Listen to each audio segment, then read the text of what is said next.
right, good evening and welcome. Around 97 women have been killed in the last 3 months. This among other stories that we have on our bulletin tonight. And later on in the marketplace, we see some of the political changes and the effect that it has had on manufacturers and even the insurance world. My name is Hibaq. This is the Daily Report. Let's have the highlights.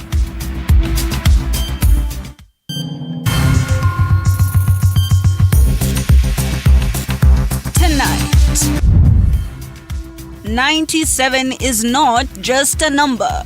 The country has reported 97 cases of femicide. 97 women have been killed in the last 3 months.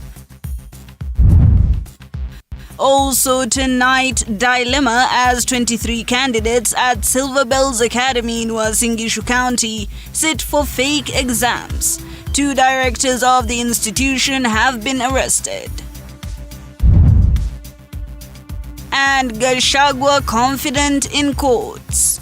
That our judiciary will protect and uphold the Constitution of Kenya and will exercise fairness and give justice to Rigathi Gachagua. Impeached Deputy President Rigathi Gachagua expresses confidence in courts ahead of High Court ruling tomorrow. Opposition now accuses Speaker Moses Wetangula of delaying the process of reconstituting the electoral body IEBC.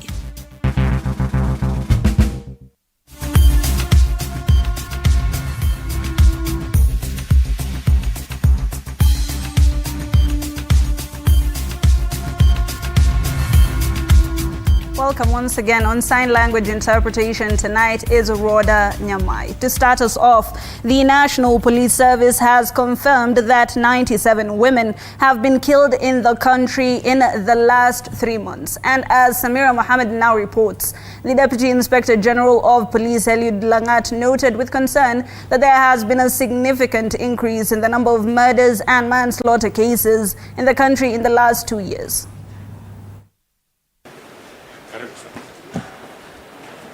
Following public outcry from human rights groups, activists and advocacy groups over a wave of rising femicide cases witnessed in the country, including the murders of Starlet Wahu, Rita Waeni, Seth Nyakio, Amina, Dhahabo, among many others. For the first time, the National Police Service have broken their silence over the matter.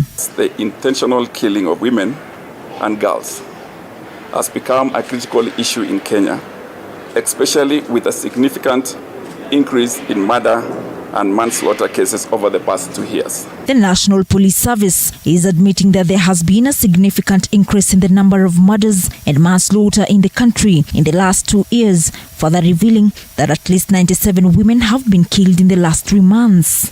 In the last 3 months alone, the country has reported 97 cases of femicide.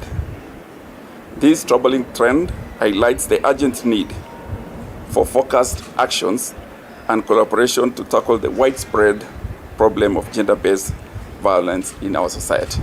Highlighting the importance of timely conclusions of these cases, Deputy Inspector General of Police Eliud Langat noted that through targeted strategies and collaborative efforts with various stakeholders, the service aims to establish a safer environment for women and ensure comprehensive investigations and prosecution of all cases to ensure justice is served not only to the victims but also their families.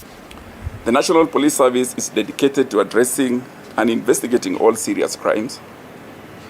We recognize the importance of swiftly resolving the cases to ensure justice for victims and their families. However, Directorate of Criminal Investigations boss Mohammed Amin, who was also present, appeared to contradict Langat's statement on the subject of femicide, where he qualified the statistics by stating that the crime wave is not gender targeted. But we are not saying that there is a deliberate effort to target women. Majority of the cases that we investigated, the motive is purely criminal. There was no intention to specifically target the members of the gender, of the female gender. These is a section of leaders, among them Wiper Party leader Kalonzo Musyoka, strongly condemned the rising cases of femicide witnessed in the country, further calling upon relevant authorities to expedite on the investigations and ensure that justice is served to the families of the slain kin. A significant increase in arbitrary arrests, enforced disappearances, torture, and extrajudicial killings should be deeply of concern not only to law-abiding Kenyans, but also the international community and our development partners. Samira Mohammed for TV47. Very apt. Thank you, Samira. Now, the Directive of Criminal Investigations and National Police Service have denied any involvement in cases of abduction in the country. DCI boss Amin Mohammed has dismissed allegations of unauthorized surveillance of targets by the Directorate of Criminal Investigations. The detectives say that any investigations involving tracking must adhere to proper procedures to obtain information. Following a rise in cases of abduction in Kenya, the Directorate of Criminal Investigations (DCI) and the National Police Service dismissed the claims of the involvement in the cases. DCI Director Amin Mohammed stated that they are actively investigating these cases, particularly those reported after the June anti-finance bill protest. There were few cases of abduction whereby allegations were that the police officers were involved in the abduction. And those matters are under investigation by the Independent Police Oversight Authority. The authority is responding to claims that state agencies and telecom companies were accessing call data and location information to track suspects without proper authorization. We don't do that completely. If at all we are interested to get information from the service providers, we do so through the lawful means. We go to court, swear affidavits, and serve that court order to the service provider. At least 6 individuals were reported to have disappeared since June 18th this year. The recent case being a lawyer, John Eric Wasonga, adding to the list of cases of abduction in the country. Wiper Party leader Kalonzo Musyoka says that the government should be held accountable for the cases of abductions. Ruto further says that these abductions, extrajudicial killings, are fake news and propaganda that is hurting our nation. We want to make it clear to Mr. Ruto that it is actually his thought-out efforts to revert Kenya to a police state that are hurting our nation and our nation's image, locally and abroad. The buck stops with him. Mr. Ruto should resign with immediate effect for violating his oath of office to be faithful and bear true allegiance to the public, to the Republic of Kenya. Over the weekend, activist Boniface Mwangi was allegedly abducted on Sunday morning by unknown people. Ruga Ival, TV47. Thank you, Ruga. Tonight, police have arrested a second suspect in the murder of Wells Fargo manager Willis Onyango Ayeko. The woman was arrested in a gunfight near Siaya town, where police also recovered a firearm belonging to the slain manager. Meanwhile, the prime suspect, Victor Ouma, who was arrested in Nairobi's Dandora estate, was arraigned at the Siaya Law Courts to face murder charges. Lennox Sengre tells us more. A 25-year-old suspect in the chilling murder of Wells Fargo human resource manager Willis Ayeko will remain behind bars for 21 days as police dig deeper into the gruesome murder. The ruling delivered by a Siaya court marks a critical turn in a case raising more questions than answers. Victor Okotho Ouma, who was arrested in Nairobi's Dandora, will be detained at Kisumu Railway's police station after a state council, Evan Soita, petitioned to keep him in custody. Court orders the following: that the respondent shall be held at Railway's police station Kisumu for a period of 21 days from the date hereof, for the police to conduct and conclude their investigation. The state initially sought a 30-day remand, but Siaya Magistrate Jacob Mikala granted 21 days. In In his pleadings, the State Council underscored the need for time to pursue evidence and track down Ouma's alleged accomplices. Further, he cited Ouma's history of pending robbery with violence cases, with additional investigations linked to Gunja and Yala police reports, casting a shadow over his past records. Detectives Inspector Oliver Nabonya testified that Ouma was flashed from his Dandora hideout, pinned to scene of crime through a forensic analysis by a multi-agency task force, including the DCI and homicide detectives. The court ordered Airtel Kenya to provide further call records along with forensic analysis of Ouma's mobile phone. The development comes as the Directorate of Criminal Investigations confirmed the recovery of the late Ayeko's firearm and a subsequent arrest of a second suspect, a woman who was in a company of a man who escaped following an exchange of fire in Wagai Game constituency. According to the sleuths privy to the ongoing investigation, the woman and her boyfriend were driving in a saloon car when they were confronted on Wednesday, prompting a gunfight. This led to the injuries of the escaping suspect as he dropped a pistol that belonged to Ayeko. An autopsy conducted on Ayeko's body shows he died of head injuries. Chief Government Pathologist Dr. Johansen Odur said injuries led to bleeding to the brain. Lennox Sangre, TV47, Nairobi. Thank you, Lennox. Now, uncertainty looms at Silver Bells Primary School in Uasin Gishu County after it emerged that 23 grade 6 candidates were sitting for fake KPSEA examinations in a school that is reportedly not registered under the Kenya National Examinations Council. 2 people, including the director and the school's head teacher, have been arrested to aid in investigations. Andreen Kilemi tells us more. Day 3 of KPSEA examination witnessed shocking incidents after it was revealed that 23 pupils from Silver Bells Academy in Uasin Gishu County unknowingly sat for fake Kenya Primary School Education Assessment exams. Jana jioni wakati kwa tukifunga container, kuna mzazi mmoja alikuja kuripoti kuwa ameona vitu tofauti zikifanyika katika shule yake. Watoto wanachelewa kufanya mtihani na nadhani kuna vitu zinafanyika.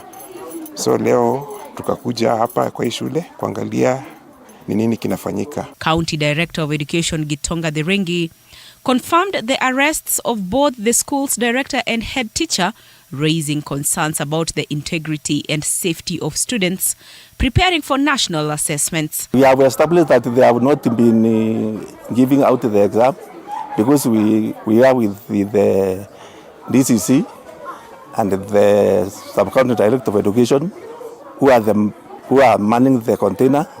We were there yesterday very early in the morning. They were not there, so they have their own way of doing the exam. That is why it is not a genuine exam. The incident came to light following concerns by parents after the school failed to administer the KPSEA exams to their kids on Monday. After nimetoka kazi nikajua mtoto amerudi jioni. Only to ask him mtihani ilikuwa aje, akaniambia mom hatukufanya mtihani. And I had information from a friend that aliniambia mtihani ilikuwa mzuri. Nikauliza mtoto, ni wewe hukufanya peke yako kama mwenzako ameniambia mtihani ilikuwa nzuri? Akaniambia mom tuliambiwa tukiuliza tuseme mtihani ilikuwa nzuri. Hasa tutalaumu wenye shule pamoja na wasimamizi wa masomo katika kaunti hii kwa kuwezesha mambo kama haya kufanyika. It has now emerged that Silver Bells Academy is not registered as an official examination center. The school has since been closed with investigations underway. Andreen Kilemi, TV47. Thank you, Andrin. Tonight, ahead of a crucial make-or-break ruling central in his impeachment case that will give a nod to the swearing-in of his successor, Professor Kithure Kindiki, Deputy President Rigathi Gachagua has expressed confidence in the judiciary to deliver what he termed as justice to himself and to his supporters. Gachagua, while addressing mourners in Kiambu County, urged his supporters to remain peaceful regardless of the outcome of his impeachment case. Apollo Kamau tells us more. On a day his partially reinstated security detail led the way to the burial of his longtime friend Geoffrey Muragami in Kiambu County, impeached Deputy President Rigathi Gachagua is a man hoping against hope ahead of a crucial court decision on Thursday seeking to determine the fate of his successor's swearing-in, Professor Kithure Kindiki. We have faith that our judiciary will protect and uphold the Constitution of Kenya and will exercise fairness and give justice to Rigathi Gachagua and his supporters. That is our prayer. Gachagua reaching out to his supporters, especially in the Mount Kenya region, to remain peaceful no matter the outcome of his impeachment case that is not just stopping Kindiki's accession as a second in command, but could bury his political career if the court upholds Parliament's decision. Irrespective of what will happen, the outcome of the court process, let our people remain peaceful and build our country. A time will come for us to speak, but I want to ask for peace, more so to my people of the Mount Kenya region. Please remain peaceful. Love one another, stay well with all other regions and communities. They have not wronged us. They are our friends. Kenya is bigger than all of us.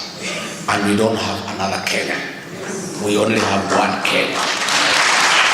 Waiting on the wings to dethrone him in case Kindiki's swearing-in is granted by the court is a UDA party which maintains a hardline stance that Gachagua is no longer the deputy party leader and the courts will not save him. Which deputy president of which government and of which president and of which parliament and of which party are you going to be of?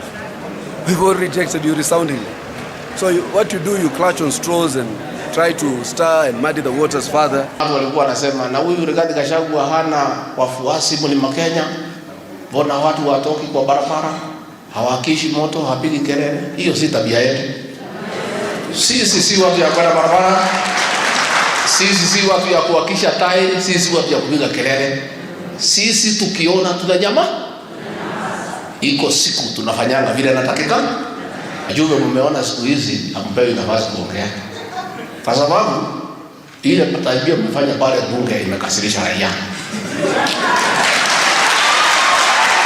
In a case full of petitions and counter-petitions and a raft of appeals challenging every decision the three-judge bench makes, Thursday's much-awaited verdict is no different for Gachagua as he fights the legal battle of his life. Apul Kamau cited that the October 18th National Assembly vote that followed President William Ruto's appointment of Professor Kithure Kindiki, I beg your pardon, as Deputy President as being unprecedented. The Deputy President Rigathi Gachagua continues to battle in the courts to retain his position despite the Senate having voted him out 2 weeks ago. In his defense before Justices Eric Ogola, Frida Mugambi and Anton Mrima at Milimani Law Courts Tuesday, Gachagua criticized the National Assembly's public engagement process that preceded the impeachment resolution, calling it unfair, insufficient and a sham. Those who are accorded powers under the Constitution can only exercise those powers within the four corners of the power granted to them. The lawyers concluded that Gachagua's rights will be jeopardized if conservatory orders suspending nomination and swearing in of Kithure Kindiki were reviewed as the Attorney General had requested. The conservatory orders that are in place are meant to complete the violations of the constitutions. My Lord, under the constitutions, your first duty is to defend the Constitution. Only 200,000 people purportedly participated in that process. That is to me, my ladies, my lords, for Honorable Mutuse to have the guts and the audacity to move the motion. He had the backing of 200,000 people as against a population of 50 million Kenyans. Teresia Kemodo, appearing for Gachagua from Kerogoya, pleaded with the bench to uphold the orders and reinstate Gachagua as the deputy president, to offer him a chance to apologize for his remarks against National Intelligence Service, emphasizing that Gachagua would only apologize while insisting his role as the second in command. We have nothing against Professor Kindiki. However, once he assumes office, he will now become a deputy president, and therefore we do not need an apology from Kindiki. We need an apology from Rigathi Gachagua, and we need an apology from him when he's at his official residence. While questioning whether President William Ruto obtained clearance with regard to Kindiki's nomination, Councillor Elisha Ongoya termed the October 18 National Assembly vote as hurried and unprecedented. Constitutional imperatives on public participation were not complied with. The petitioner has given an example of Keio South constituency to demonstrate this fact. According to the public participation results for that constituency, the total number of people who participated is given as 43. Those who are in support are given as 70. In a quick rejoinder, lawyers representing the state argued that Interior Cabinet Secretary Kithure Kindiki should step in to fill the vacancy, as Gachagua knowingly gave away his chance to defend himself effectively before the Senate. This Thursday at 2:30 p.m., the bench is expected to issue a ruling on whether to sustain or vacate conservatory orders, suspending nomination and swearing in of Gachagua's replacement. Meanwhile, a high court in Kitui has declined to listen to a petition by two Wiper Party MCAs challenging President William Ruto's nomination of Professor Kithure Kindiki to occupy the position of the deputy president after the impeachment of Rigathi Gachagua. Justice Robert Limo has referred the two legislators to petition their case to the three-judge bench, handling the Gachagua petition and other related cases in Nairobi. The two MCAs, Priscilla Mukami, Cyrus Musyoka and other petitioner, had petitioned the case early last weekend, immediately after the appointment of Kindiki. Mike Kagwango, TV47, Nairobi. Thank you, Mike. Opposition leaders led by Wiper leader Kalonzo Musyoka are now accusing the National Assembly Speaker Moses Wetangula of delaying the process of reconstituting the electoral body IEBC. The opposition is now demanding for the gazettement of 9 members of the IEBC selection panel to expedite the reconstitution of the commission. Our senior political affairs reporter Elizabeth Mutuku reports. The Independent Electoral and Boundaries Commission, IEBC, for 2 years has been operating with no commission in place following the exit of former chairperson Wafula Chebukati, Commissioners Abdi Gulie and Boyamulu in January 2023. Also, Commissioners Juliana Cherera, Justus Nyang'aya, Francis Wanderi and Irene Masit were ousted from office after the 2022 general election. Opposition leaders is, however, accusing National Assembly Speaker Moses Wetangula of derailing the process by delaying to forward the proposed 9 names to form a selection committee, which will pave way for the reconstitution of IEBC. It is obvious they want to prolong this whole thing about establishing a new IEBC. We say it plainly so that even our diplomatic colleagues, heads of missions accredited to Kenya, please take note. I heard the American ambassador to Kenya, Meg Whitman, express concern. In fact, I think she even visited the IEBC. It is clear Mr. Ruto does not want an IEBC.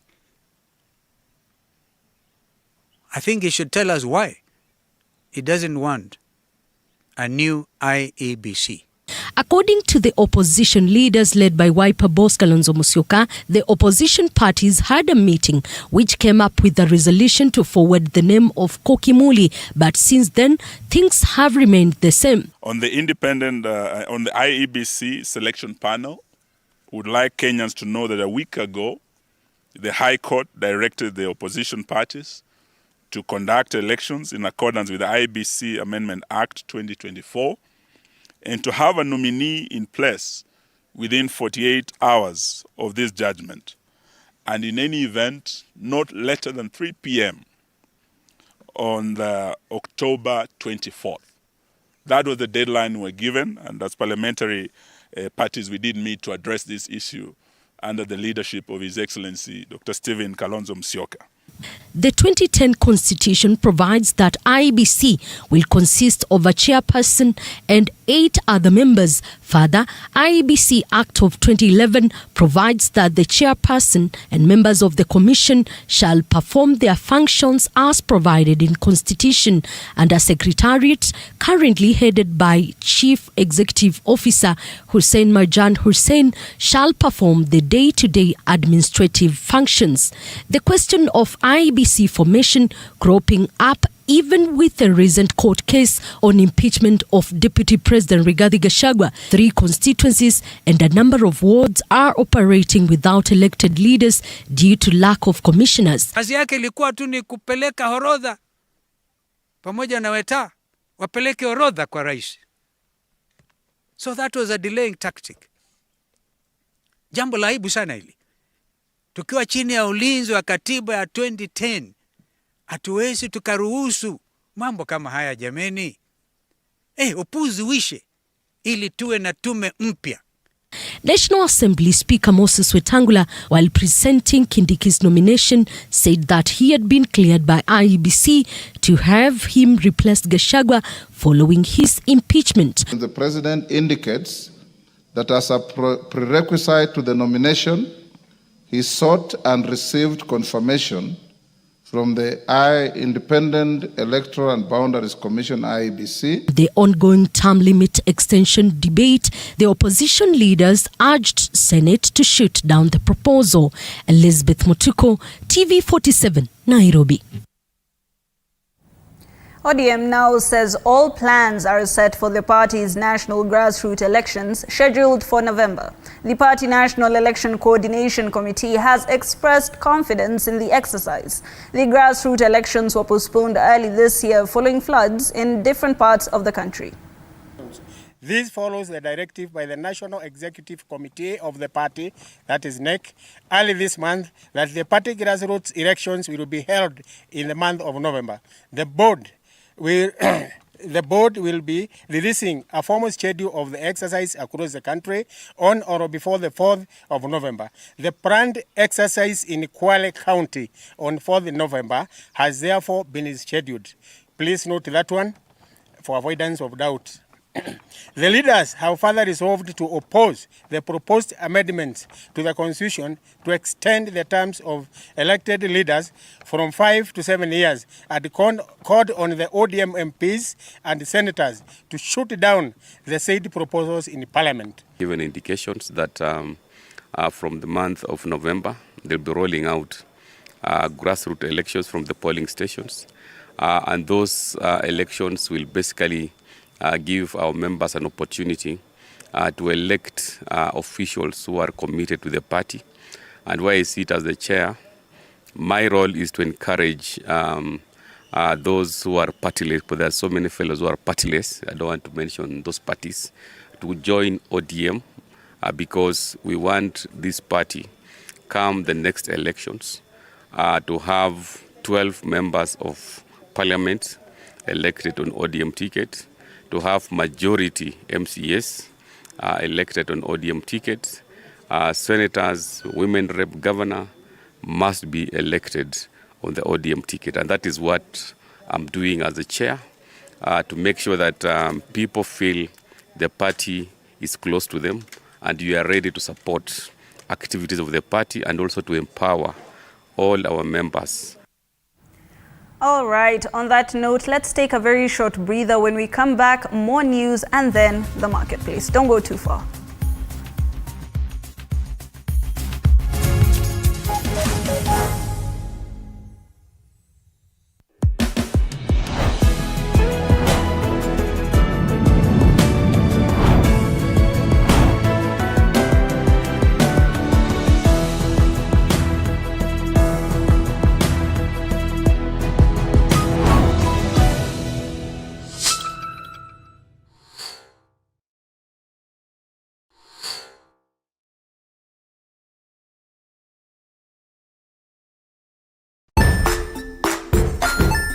Hey there friends, welcome to Kids on the Block, where fun and imagination come alive. We dive into magical world filled with exciting adventures and awesome friends. What position were you in? I was number 2. What position were you? Number 1. He decided to cross the bridge by his house and look for food on the other side. We're going to do half cup of chocolate chips.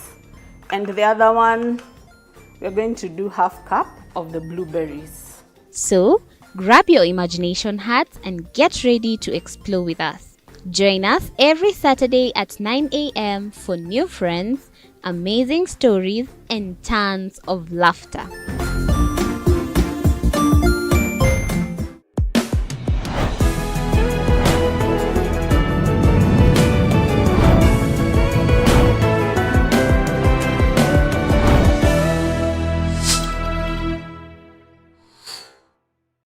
Join us as we explore the journeys of those who defy the odds and break barriers. We dive deep into the stories of triumph. Sometimes when parenting a child with a special need or whatever disability, family life becomes a bit complicated and you may end up raising the child on your own.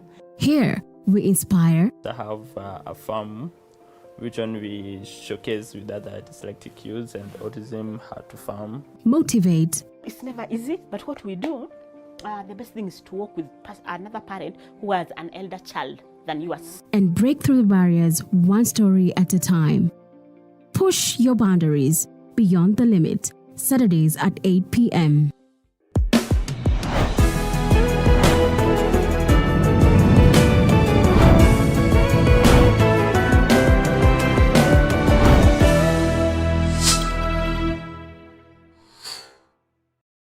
The Grind, where business meets brilliance. It's not just about the ideas. I was working as a shampoo boy. I used to wash clients' hair on the sink. It's about making them happen. From big wins. In primary school, when we would be asked what people want to be, I was categorical that I want to be a nurse. To hard lessons. The consoles change, the gaming equipment keep changing. We cover it all. Tune in to The Grind, where every episode is packed with insights. The person who is serving customers, always be a customer-centric. Strategies. When you pay attention to detail, you get luxury items. And stories to fuel your ambition. Don't just dream it, grind it. Mondays at 7:30 p.m.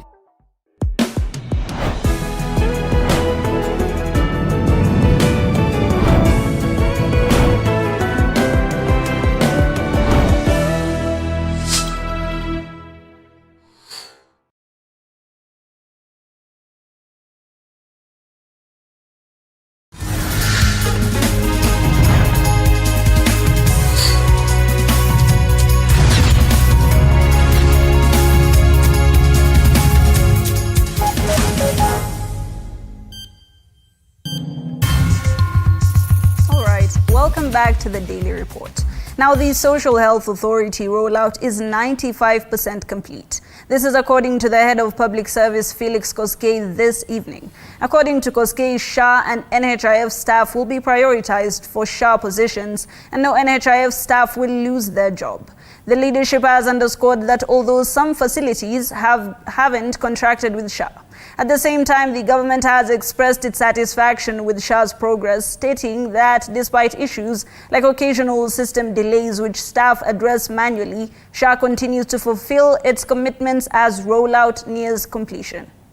We have had discussion there has been apprehension, there has been anxiety, there has been a bit of tension between by the members of the defunct NHIF, the staff that were working with NHIF.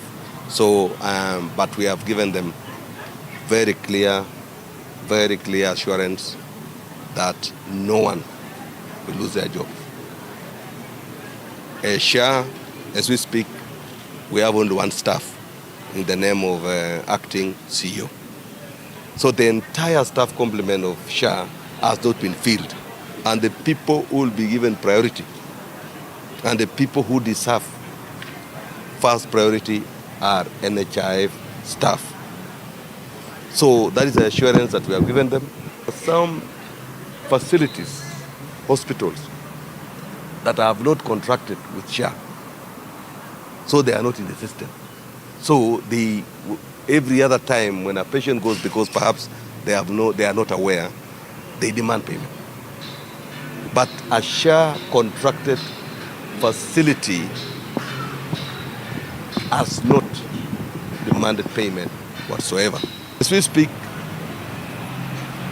SHA has been meeting its obligation when it comes to maternity, when it comes to infant care, when it comes to other services that they are offering. And you can be given the details that even there are claims from facilities, either faith-based, either private hospitals, either government hospitals, that are being processed for disbursement to these institutions. So, as far as we are concerned as government, we are happy at the speed at which SHA is rolling out its services is phenomenal. On the same note, Kenyans are being encouraged to prioritize cancer screening as a critical step in the fight against cancer. According to the Kenya Society of Hematology and Oncology, screening rates remain low, with only 12 communities actively participating. Meanwhile, oncologists suggest that the Social Health Authority SHA Cancer Care Package, though promising, currently lacks effective implementation. Anne Odida tells us more. Concerns continue to rise regarding the rollout of the Social Health Authority SHA as oncologists highlight the strain placed on cancer patients, stating that SHA's promises only appear effective on paper. SHA is very good on paper. It looks very good with the expanded coverage. It looks perfect on diagnosis and especially the preventive. But we want things on the ground to reflect what is on the paper. The Social Health Authority SHA has made efforts to improve coverage, setting a maximum cancer care allowance at 400,000 Kenyan shillings per patient. Despite this coverage, the high cost of cancer treatment poses a financial burden on patients and families, with SHA's implementation raising concerns. We do recognize the challenge in terms of rolling out and in terms of the limits that we have, but the confidence that we bring to the public is it is a starter benefits package that seeks to be revised with availability of funding. So this haraka ya kufunga NHIF na kuleta SHA ndio iko na maswali. Hata mimi niko na maswali. Kuna wezekano kuwa kuna watu walichota pesa kutoka kwa NHIF na wanataka kufunga NHIF haraka sana ndio ushahidi ya ile waliochota isijulikane. Cancer patients are facing delays in receiving treatment due to the slow process of obtaining pre-authorization for their coverage under SHA. Hospitals are also reporting increased waiting times for treatment approval and express concerns of a lack of commitment from the government to clear pending bills, which further limits hospitals' ability to provide uninterrupted care. So I visited two hospitals. One hospital, I found out that they have asked patients to wait until SHA approves your request before you're treated. And the systems that are being used to run SHA are dropping every hour. According to the Kenya Society of Hematology and Oncology, KESHO, cancer remains the leading cause of death in Kenya, yet uptake of screening services remains low, with only 12% of communities actively engaged. Uptake of screening services and the uptake of the community outreach in Kenya, the uptake of screening services is still low. We are looking at about only 12% of the communities in Kenya are able to access the early screening programs. To increase public engagement, KESHO is launching a screening drive in Kisumu on on November 19, targeting youth aged 9 to 14 and men aged 45 years and above. The initiative will promote HPV vaccination for both boys and girls and highlight the need for cervical cancer screening, as cervical cancer remains the leading cause of cancer-related deaths among women in the country despite being preventable. Ann Odida, TV47. Thank you, Anne. As Kenya prepares to join the world in commemorating the World AIDS Day this year, it has dedicated the day to promoting the health and well-being of men and boys. The National Syndemic Disease Control Council, during the launch of the World AIDS Day Half Marathon in Nairobi, raised concern that despite intensive efforts in eliminating AIDS by 2030, men, boys and children are still left behind. Sheila Chilangat tells us more. As the world gears up to commemorate the World AIDS Day on the 1st of December, in Kenya, the day has been dedicated to the men and boys' well-being. Challenges starting in schools. Cited to have been left behind in the efforts to end the triple threats of HIV. In some of the studies, we have seen that infection from one man can go to up to 7 women. And that is why we are saying to end AIDS in Kenya. It means that we find the men who are HIV positive, put them on treatment and ensure they are viral suppressed so that the infection can stop there. Let's find ways to program for men.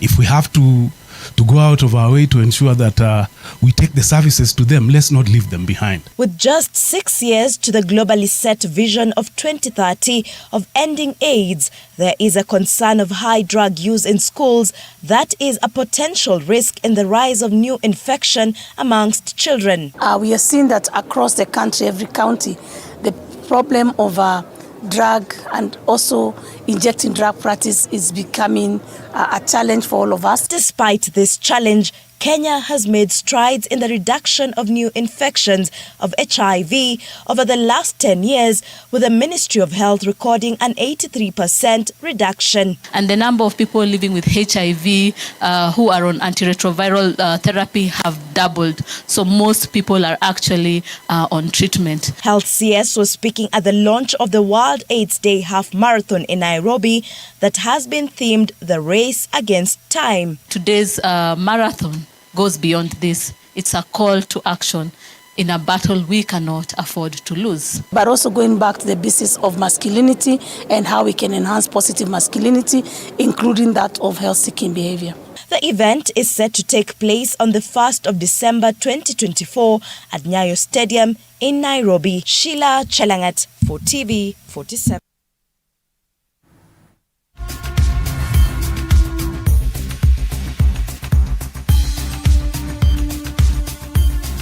Now, the clamor to send Kenyan workforce abroad has now touched the education sector. If the latest revelation by Education CS Julius Migos is anything to go by, while appearing before the Senate today, CS Julius Migos revealed that the government of Kenya is planning to export teachers to foreign countries for jobs. George Maringa reports.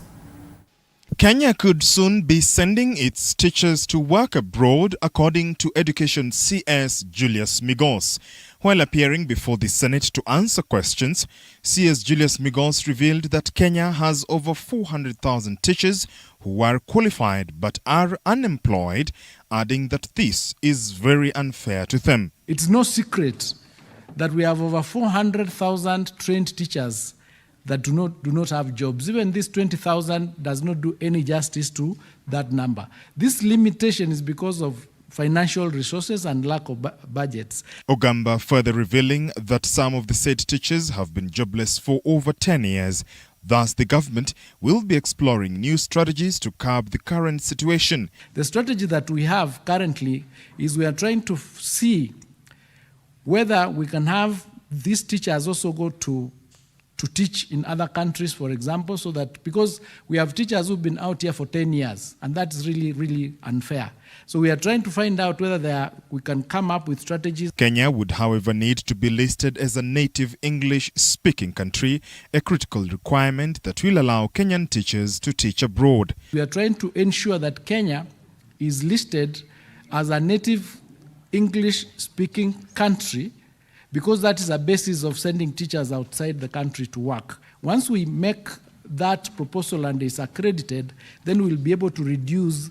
The Teachers Service Commission is also working to employ 46,000 junior secondary teachers to permanent and pensionable terms.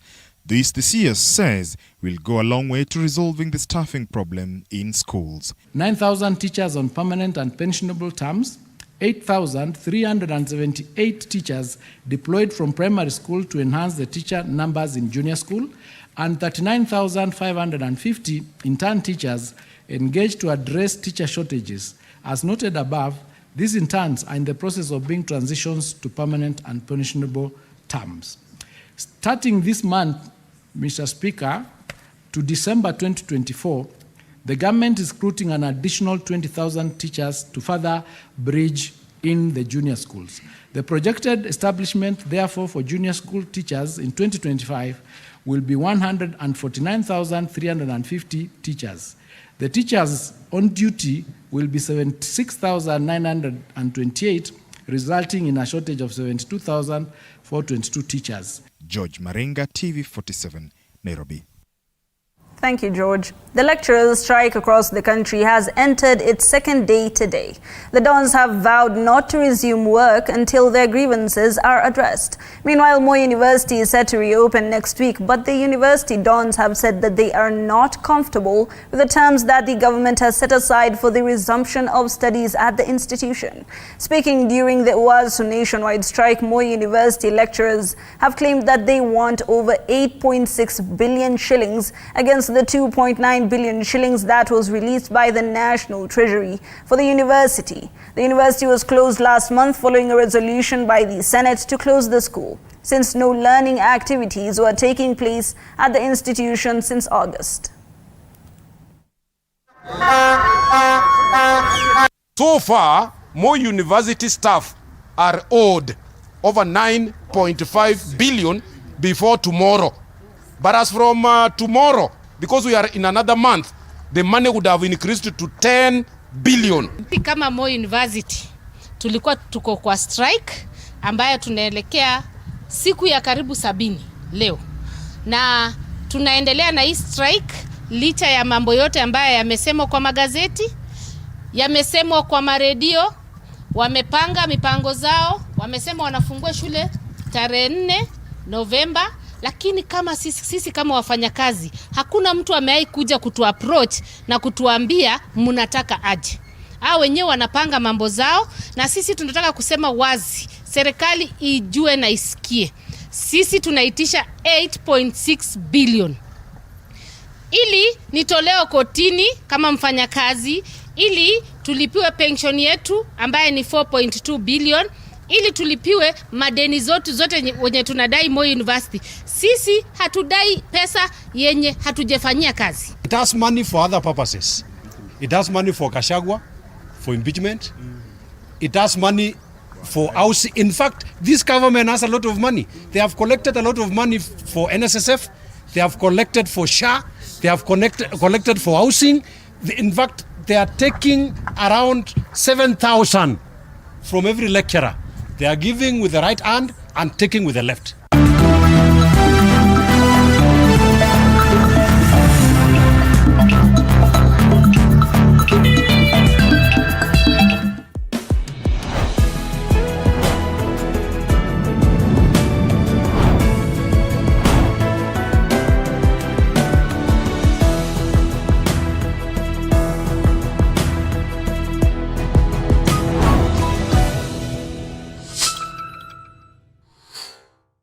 Set an ambitious target of attracting 5 million tourists by 2027, up from the current figure of 2 million. Now, she said that achieving this goal will necessitate a concerted effort in marketing and resource mobilization from all stakeholders.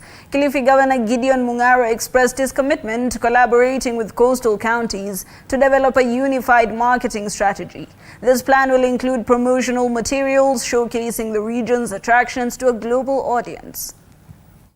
We have undertaken to work in partnership, especially in marketing, so that if we put our efforts together as the national government, as the county government, together with a robust relationship with the private sector, we are going to ensure that we have a very thriving tourism industry. We know that tourism can be the catalyst of economic empowerment in this country. It is a big employer. 70% of the people who work in the tourism sector are actually our youth. And so this is a very enabling sector. We have also discussed about training. Later in the day, we'll be going to inspect Ronald Ngala and discuss an operationalization plan. We know capacity building is very integral in the hospitality sector. It's clear in my mind the magnitude of this facility that is intended to be a center of excellence for the hospitality sector and specializing in the blue economy, cruise tourism, and as you can all see, a lot of work has been done. Now, between April and June of this year, over 1.1 billion cyber threat events were detected in Kenya. According to the Communications Authority, this is the highest rate in the continent, with MSMEs particularly more vulnerable to advanced tactics such as ransomware, phishing, and social engineering to infiltrate financial systems. With growing digitization globally, micro, small, and medium enterprises are being advised to amp up their digital security as they remain vulnerable to cyber attacks with a lack of understanding of security risks and limited capital allocation to mitigate such threats. Brought together a partner ecosystem that has tailored solutions specifically to the MSME. If you look at what is happening across the globe today, digitization or digitalization is here with us. It is the future. The key thing is collaborate to make sure that we innovate and deliver unstoppable growth. We as cybersecurity professionals also need to improve the cybersecurity strategies that we are actually implementing within the organization. So on one side, you have how to use AI for your businesses and how to use AI for your cybersecurity and how to build a cybersecurity also practice around your AI. That's what we had in business. Let's get sporty.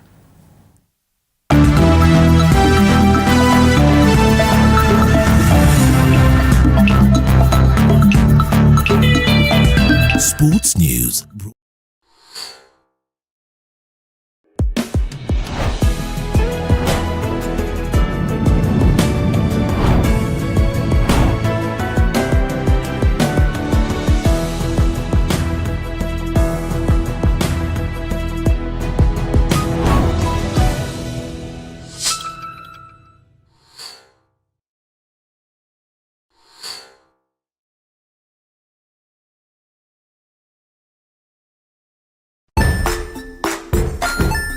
Hey there friends, welcome to Kids on the Block, where fun and imagination come alive. We dive into magical world filled with exciting adventures and awesome friends. What position were you in? I was number 2. What position were you? Number 1. He decided to cross the bridge by his house and look for food on the other side. We're going to do half cup of chocolate chips. And the other one, we're going to do half cup of the blueberries. So, grab your imagination hats and get ready to explore with us. Join us every Saturday at 9 a.m. for new friends, amazing stories, and tons of laughter.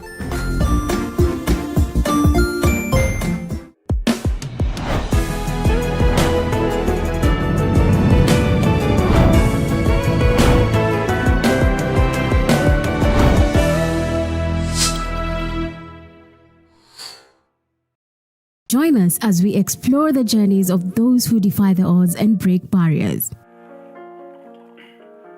We dive deep into the stories of triumph.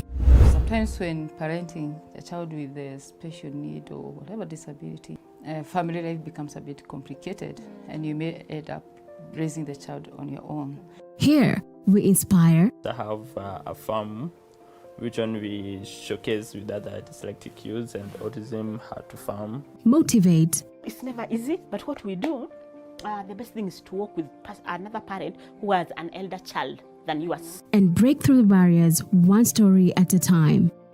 Push your boundaries beyond the limit Saturdays at 8 p.m.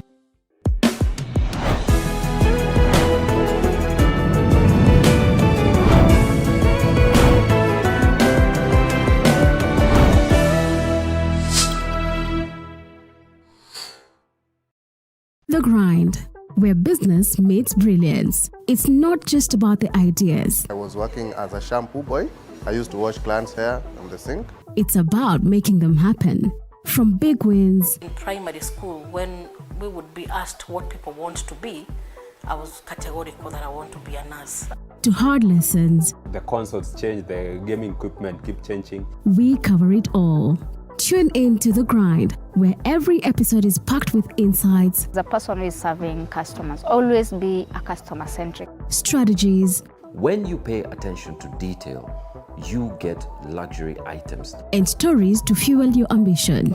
Don't just dream it, grind it. Mondays at 7:30 p.m.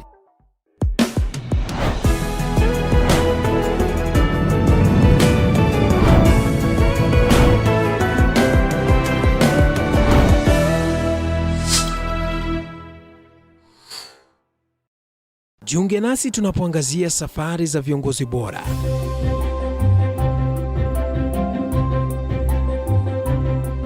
Kutoka kwa ushindi mkubwa hadi masomo magumu. Wakati wetu kwamba wasichana si wa kusoma, ni wa kuolewa, ng'ombe ipatikane, wazazi wakuwe watajiri. Tunashughulikia yote. I wish I were a better investor. My parents taught me how to look for things for myself. Tazama Mfahamu Kiongozi, ambapo kila kipindi kimejaa maarifa, mikakati na hadithi za kukuza azma yako. For me to succeed, I have to fight. Kila Alhamisi saa 1:30.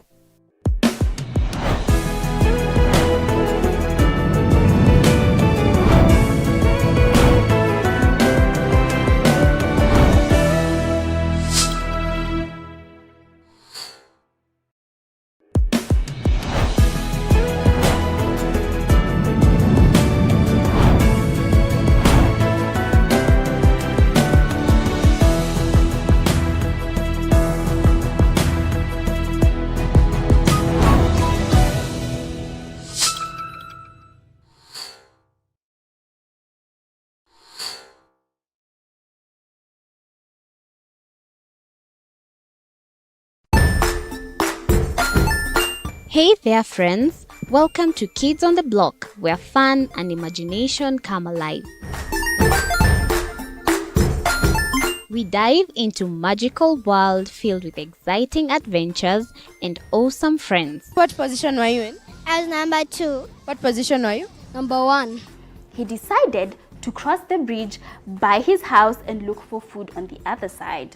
We're going to do half cup of chocolate chips, and the other one, we're going to do half cup of the blueberries. So, grab your imagination hats and get ready to explore with us. Join us every Saturday at 9 a.m. for new friends, amazing stories, and tons of laughter.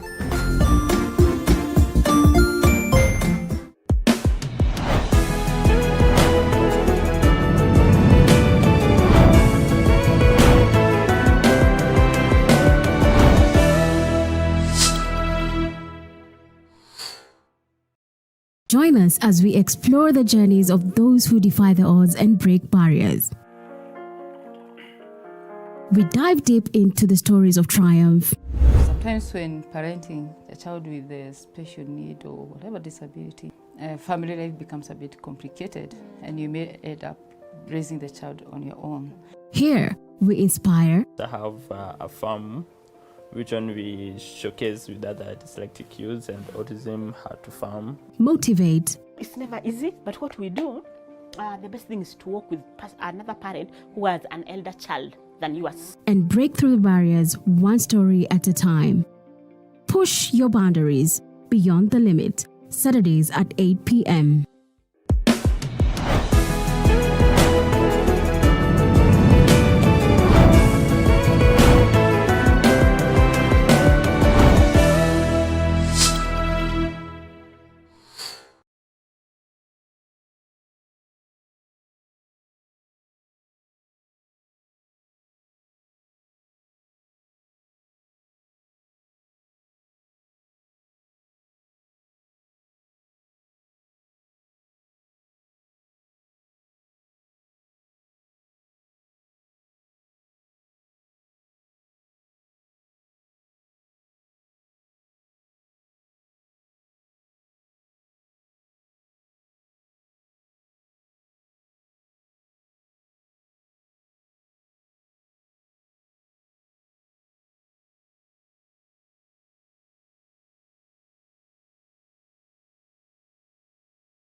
The Grind, where business meets brilliance. It's not just about the ideas. I was working as a shampoo boy. I used to wash clients' hair on the sink. It's about making them happen. From big wins. In primary school, when we would be asked what people want to be, I was categorical that I want to be a nurse. To hard lessons. The consoles change, the gaming equipment keep changing. We cover it all. Tune in to The Grind, where every episode is packed with insights. The person who is serving customers, always be a customer-centric. Strategies. When you pay attention to detail, you get luxury items. And stories to fuel your ambition. Don't just dream it. Grind it. Mondays at 7:30 p.m.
right, welcome back to the Daily Report and welcome to the Marketplace. Tonight, we are touching base with the private sector.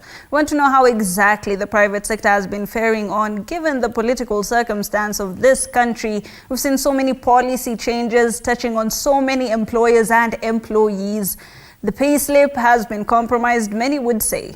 Now, let's touch on manufacturers first. Let's take a look at what KEPSA had to say.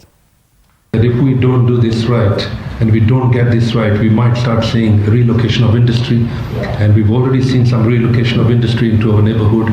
And because of the East African Common Market Agreement that we have, I can produce in Kampala and sell back in Nairobi at half my price, at quarter my price. On 25th of June, we as Parliament found ourselves alone. Where was the Kenya Association of Manufacturers? Where was KEPSA to tell Kenyans that the goods that we are proposing to impose taxation on are finished products being imported from other economies? Protection is good, and we will protect you through the law. But Parliament will also not protect mediocrity. And I'm sure you know that. Because Kenyan consumers are ready to pay more for better products from elsewhere than pay less for inferior products made by ourselves. All right, very strong sentiments there. Of course, that was a session that leaders, members of parliament and the Speaker of the National Assembly had with the Kenya Private Sector, Alliance, talking about how exactly the situation is for a lot of manufacturers. In my panel tonight, I have with me Edwin Kegode, who is the General Manager of Minet Kenya. We want to touch base with the insurance sector, see how exactly that sector is faring on. We also have the acting CEO of the Kenya Association of Manufacturers, Tobias Alando. We want to know what's happening. There are so many things that have been thrown around. We've had, manufacturers want to go, into Uganda. The leaders are saying we will not protect mediocrity. Tobias, I'll start with you. Those sentiments, how did you feel about them? So, in reality, numbers don't lie. Okay. The last time our GDP contribution to the manufacturing sector was at a 2-point figure, 11% to be precise, was about 2011. We're now in 2024. And if you look at the trend, the manufacturing contribution to the GDP has dropped from 11% to now 7.6. And this trend will drop if we do not take radical measures in terms of creating a conducive environment for doing business. All right. There's a lot of unpredictability in terms of the policy space. And as you recall, we are in competition with our East African community partners. Industries in Uganda are no longer asleep. Industries in Tanzania are no longer asleep. They are also working hard to grow. Kenya has been the dominant industrial country in the EAC market, Right. where about 30% of what we export, or 40%, was going to EAC. All right. This has gone down, has reduced, because the industries in Tanzania, the industries in Uganda have already developed. All right. So it's a reality. Okay. Yes. Edwin, of course, we've had, the Speaker of the National Assembly, Moses Wetangula, saying that the government is not going to support mediocrity. But we do have, SHA rolling out SHIF, and we're seeing so many loopholes and gaps, and we might even see people shifting away from private insurance because they feel like we're already paying so much for SHIF. How exactly has it been for insurers in the country? Indeed, the rollout of SHA, as has been seen in the public space, has been having a bit of challenges. Would call them teething challenges. But from the insurance sector, what we are seeing is that we are taking center stage to advise our clients on how to blend the SHA benefits with the existing policies, the medical insurance programs that they are on. Indeed, the payslip has faced some strain, and so many employers are thinking that now it's time to move over their scheme wholly to SHA, but we are indicating to them that it's a wait and see. We are giving advisory in terms of how the benefits will be able to complement one another and how to optimize SHA as well as be able to have a robust scheme. All right, Edwin, you're also a general manager, right? And of course, Minette, like any other company, has to think about its employees and how exactly these shifts are going to be, affecting them. Just this Monday, there was a report that was indicating a lot of employers have decided to either stunt on employing people or they're even, lessening their workforce. How exactly have you been, acting, or how have you been surviving in these changing, times? I think it's early in the day to be able to make a concrete determination on how the workforce is going to be managed by many employers. But indeed, the impact of contributing more to SHA, we anticipate that the benefits will supersede the current challenges that we have. And in the fullness of time, that these benefits will accrue to Kenyans, both those that are employed and even the general public. So, being that SHA implementation just started at the beginning of this month, I would say it's too early in the day, though the sentiments from a majority of people is that their pay slip is no longer what they considered it to be. But considering that Kenyans are also very resilient, I believe we'll be able to surmount this current challenge and be able to see better days. All right. Yes. Now, a lot of Kenyans may say that, and I'll come back to you on that, they may say that insurance is a luxury item. And, when it comes to cutting the costs, maybe that could be one of the things that they chop. We'll touch on that. But I'll come back to you, Tobias. Of course, the clip that we've just seen, the members of parliament had their own sentiments, but the private sector had their own sentiments. Kimani Ichung'wah, the leader of majority, did say that, where was CAM when we were importing things and, plastering made in Kenya on them? Why didn't they, try to tell us what was going on? How do you feel about this? Now, I think we have been vocal enough as an association in terms of promoting local manufacturing. What lacked is that bit of understanding from either the public and also from the legislator on some of the decisions that have been previously made. The idea around protecting local manufacturing trickles down into creating employment. So that understanding needs to be made, that if we protect local manufacturing by imposing duties on finished products from outside the country, we are creating local employment and we are not taking our jobs outside the country.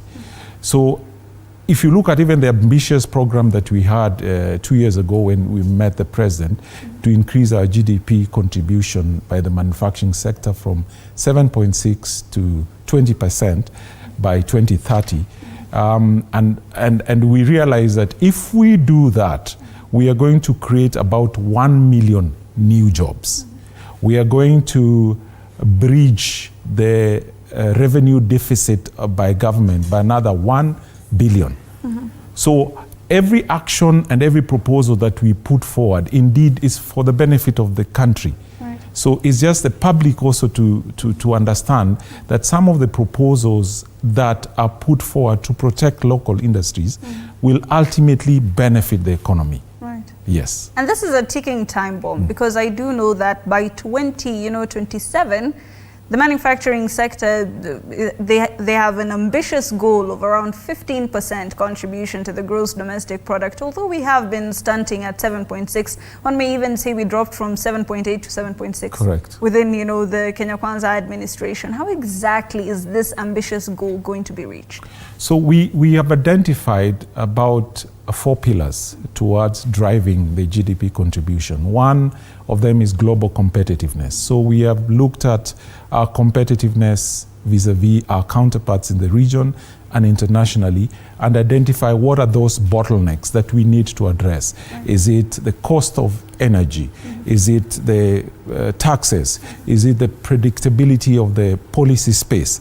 So we say that if government addresses some of this as one of the pillars in terms of global competitiveness, then we are able to grow our GDP contribution. The other thing is agriculture for industries. One of the pillars that we said linking our farmers with industries will be a great move towards driving industrialization to these countries. There's a lot of farmers that produce potatoes, tomatoes that go to waste. If we can link these value chains to off-takers who are industries and produce and create a lot of factories within counties, within different regions, we'll see a lot of traction in terms of employment. The other thing we are looking at is SME development. SME comprises about 62% of our membership. SMEs are the pillar of any economy. We want to drive the growth of industrialization through growing the SMEs. So anyone in any district or in any county should be able to start a small industries. China and the other East Asia countries that developed started from developing small industries. And I think Kenya, if we go that route, we will be able to exceed. The last thing is export development or export-led growth. Right now, we realize even with the signing of different agreements that are coming, for example, AFCFTA, which opens up the African countries to trade amongst themselves. So AFCFTA already opens up about a GDP of about $3 billion, a population of about 1.2 billion or 1.2 billion people. That's a huge market that we need to tap in. So currently what we are doing is we are creating awareness to the citizen in terms of those opportunity of the trade and agreement, AFCFTA, EU EPA, so that we can also export to other countries. All right, and all of this is on the back of policy changes that have been shifting so much in the past, especially in the past few weeks, and the perception of a lot of Kenyans and a lot of leaders. And when it comes to, perception, Edwin, we have said that, people have different needs. Especially now that we know that there's the housing levy and there's the, shift deductions, people will have less money to, play around with, so to speak. A lot of Kenyans feel like insurance is a luxury item. How exactly are industry players such as yourself working towards changing that perception? Yeah, indeed, insurance in general has been considered as a luxury item. However, looking at the changing times, especially with regards to health insurance, in the olden days, our insurance was the African extended family, because they would come in and salvage one of them whenever they fell ill. But in the current times, you're on your own, and therefore it means that you need to participate in a bigger pool where you then contribute by way of paying a premium to be able to access some of these healthcare services that have been growing in terms of costs day by day. So indeed, some of the things that we are doing is coming up with innovative products to be able to respond to the lower end of the income bracket. And I think as much as SHA is being shunned by most Kenyans, it's one of those steps towards bringing inclusion for people who have not been able to access health insurance. And now there will be great learnings as we have many more people mopped up into the insurance bracket, and therefore presenting an opportunity for the insurers to create products that will be riding on the SHA benefits, which means then across the country, medical service providers who deliver the services, some of whom have never been participating in insurance, will have the opportunity to participate in insurance, and therefore Kenyans will get to learn more about insurance, and maybe this perception that insurance is a luxury item may fade away, because indeed we have practiced insurance in the homes, we practice insurance in our social circles by contributing towards medical bills. We do it from the backwards in terms of that we wait for the claim to occur before now we contribute towards it. But by upfront payment of insurance premiums, it means you're preparing yourself that in the event that one of the members falls ill, then the insurance cover comes through for them. So under the prevailing circumstance where SHA has rolled out social health insurance for all Kenyans, that presents a great opportunity for development of differentiated products that will respond to the different needs in the market. It's a double-edged sword, so to speak. But of course, SHA has had its, as you said, teething problems. And as a person who's been in the health insurance business, what do you feel like could be, the changing tides for SHA, considering that it's still, people are not accustomed to it, people are not taking it up, hospitals are not acknowledging it. What are the solutions? I think first and foremost, what is very important is for awareness creation. SHA has a big obligation to ensure that as many Kenyans are made aware, they are sensitized about the benefits that SHA accrues to them, so that then the criticism might reduce. And beyond just sensitizing the members is to ensure that the promise that has been made by SHA in terms of benefit offering access to medical services is actualized.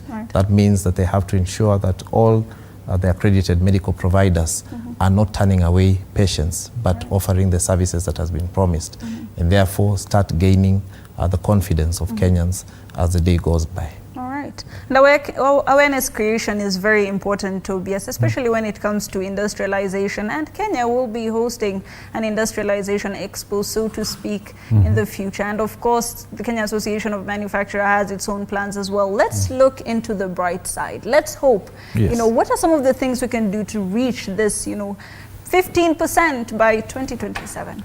So one of the things that we need to do is appreciating what is produced locally. And that's why we have organized what we call Changamka Festival, basically showcasing what is produced locally by our local manufacturers. We need to inculcate this passion from our citizens to buy and wear, eat anything produced locally. In the first week of 5th to 9th of November, we'll be holding Changamka Festival at KICC, where industries will showcase the best of the best in terms of product, from household product, food product, to clothing, to roofing sheets, if you're interested in doing your building. And come also to get to know what can be produced locally. Come and get offers. Industries will be giving out offers. So it's not all gloom and dull. There's also good that is happening in this country in terms of what our brothers and sisters are producing in those industries. All right. Yes. What I'm hearing from you, Tobias, is collaboration. And Yes. you did mention something, Edwin, on collaboration. You said that there is a way that SHA could, bring in some of the services that they are offering, and the insurers could come in and create a package on top of that package for extra coverage. How exactly will that work? If you had an opportunity to look at the Social Health Insurance Act and look at the benefits and the tariffs that have been published by SHA, would say that some of the benefits may not be able to meet the full medical need in terms of cost, and therefore what it presents then is that the insurance, the private health medical insurance providers are able to then develop products, innovative products that will be able to bridge the gap between the actual cost and the tariffs that SHA has provided. On top of that is to say that SHA primarily intends to roll out its services through government hospitals, county referral hospitals, and some private hospitals. So already there is an opportunity in terms of collaboration between the private sector and the public sector to offer services to Kenyans through that instrument. Right. So at the end of the day, we live in this country called Kenya, and as we contribute towards SHA, there are those members of the society that may not entirely utilize the public network of hospitals, and they may require to possibly go for specialized care, which may be lacking in one facility or the other, and as a result incur slightly higher costs than the tariffs that are there. So for that reason, then health insurance becomes integral for them. All right. What I'm getting from you, Edwin, is that there are loopholes that may be presented in SHA where the private sector could come in and plug. How exactly, as a Kenyan, are we supposed to come into terms with the fact that there is more payment from the NHIF system and there are these loopholes now? How exactly do people, bring that together? We at Minet have that opportunity where we are consulting with our clients, sitting down with them, going through the benefit offering that they have for their staff, and seeking opportunities to optimize that benefit so that it is not just duplication of what is offered under SHA, but looking for opportunities to enhance their benefits. As an example, if, for example, chronic conditions are limited to a certain amount per annum, and within the population you're bound to find a few people with non-communicable diseases, then how do we come through to ensure that during that period through the year, that in the event that their primary benefit under SHA is utilized, then the private medical insurance can come through and help them to bridge that gap. So indeed, there's the opportunity for co-insurance between SHIF and private medical insurance. All right. Yeah. Let's look at the business trends a little bit, Tobias here. And of course, ICEA Lion had released a report earlier this week indicating how exactly, the markets are faring on, especially when it comes to consumer spending. It emerged, and maybe this may be news to you, that, respondents working in the manufacturing and trade sectors had the highest proportions of improved incomes. Now, the GDP might be suffering, but apparently the employability within the manufacturing sector is improving. How exactly do we put those two together? It will take time in terms of reflecting that growth and impact towards the GDP. Right. Of course, there's been slight improvement, and that improvement is in certain sectors. But we do have our own internal barometer, and the barometer we did, a quarterly barometer, 64% particularly of the industries did indicate that the orders have gone down. So it could be that our buyers, who are the general consumers, public, do not have cash. So the cash flow effects has inhibited them from putting up orders. All right. So it will take time to see a lot of improvement. Of course, there are steps that the government are trying to take, but the impact may not be seen immediately, but in the long term, definitely, if we're able to open the markets that we used to have, the regional market and the international market, then you'll see sort of a growth in the manufacturing sector and more jobs created because of those open markets. Right. Yeah. In the world of business, when one's income is compromised, their spending power is also significantly compromised. That's true. Going into the latter half of the year, we will see that a lot of Kenyans don't have as much to spend on products. Now we have imported products that are coming into the country that are significantly cheaper than what is being produced within the country, and that brings a lot of competition. It's hard to be patriotic when you don't have enough in your pocket. How exactly are manufacturers working towards negating that?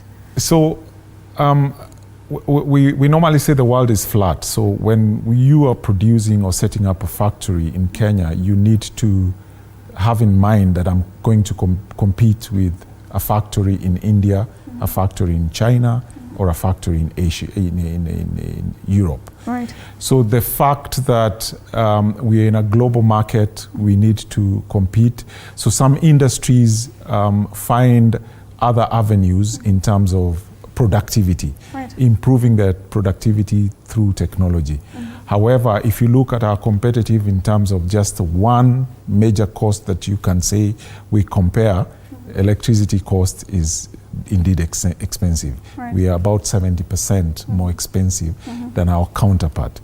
But having said that, we are also more reliable. We have more reliable electricity as compared to our counterpart.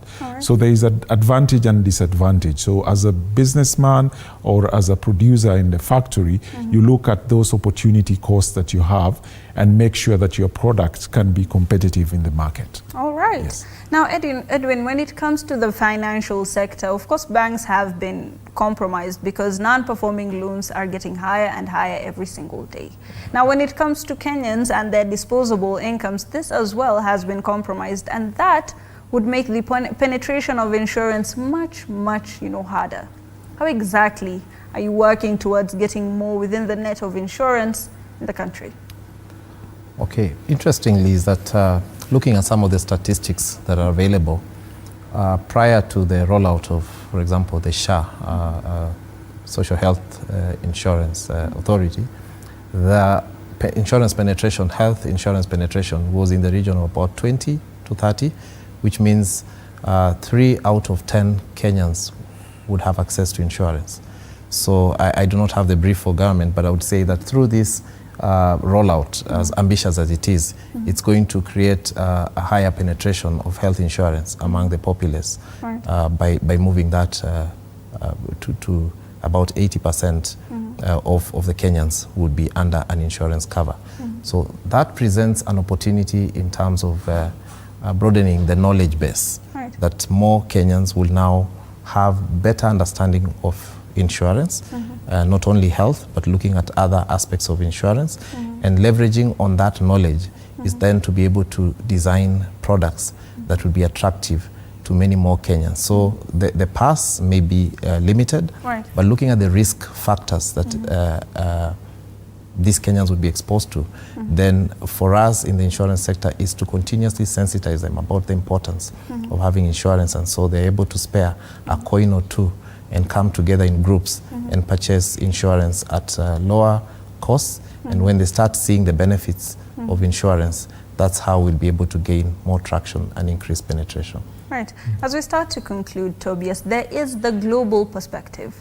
Things are on fire in the country. Of course, we have investors who are looking towards this particular space, seeing all of these changes. There is an ouster going on.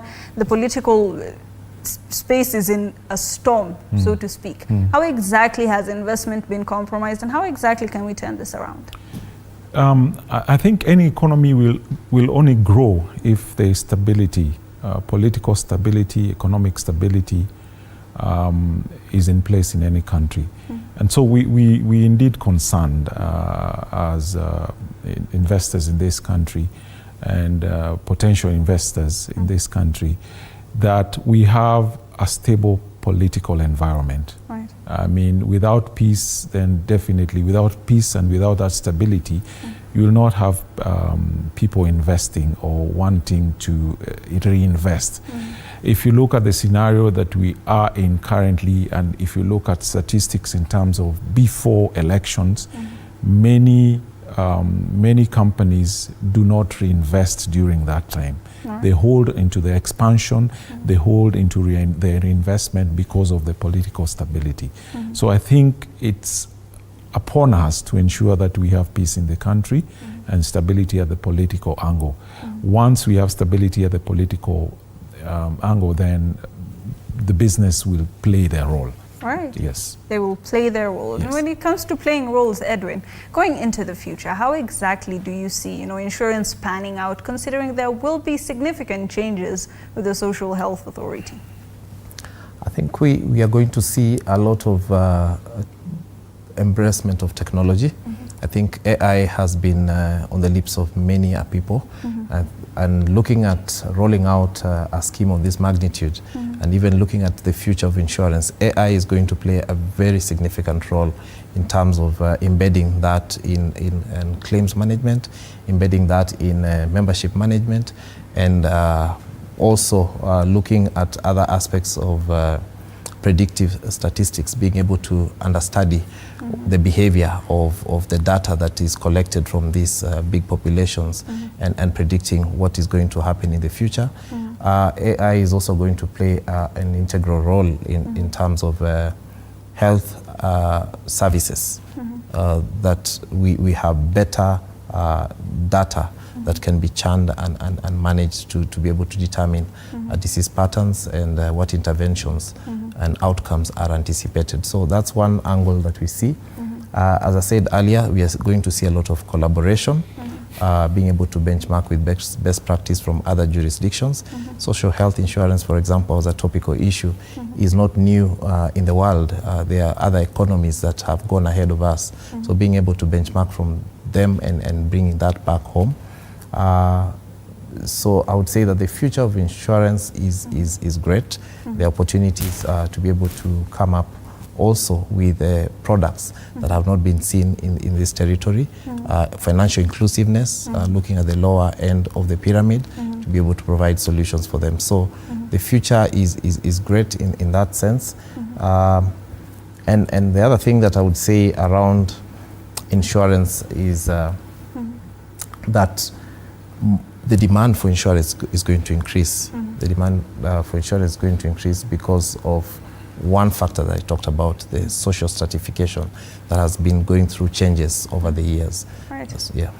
All right. Now, I'm touching base with you, and that has been, the purpose of this particular conversation on the performance of, the private sector with changing policies. Tobias, maybe if you could just tell us, what is your concluding statement on this? How exactly is manufacturing performing? How exactly is it going to be performing given the political situation? Okay, so it's sort of unpredictable. It's more or less dependent on what is going to happen in the political side and the economic side.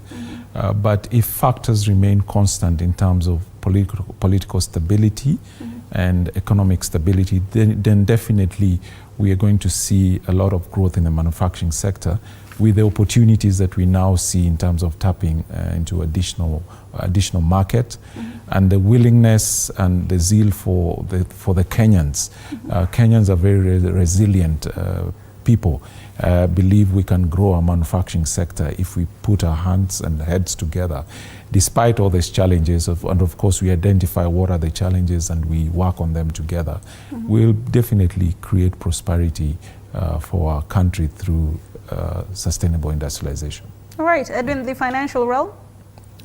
In the financial world, I think for us is to just watch this space, be able to look out for opportunities, to develop products, to be more innovative, to work closely with the government for collaboration, and opportunities for us also to implement other enforceable rules around the medical schemes that we manage. Amazing. That has been our conversation tonight on The Marketplace. We were touching base with the private sector. Things have been haywire, but the private sector is saying that they're going to ride out the storms and they're hoping for the best, even in very challenging political and policy times. My name is Hibaq. Have yourselves a very lovely night. Until next time.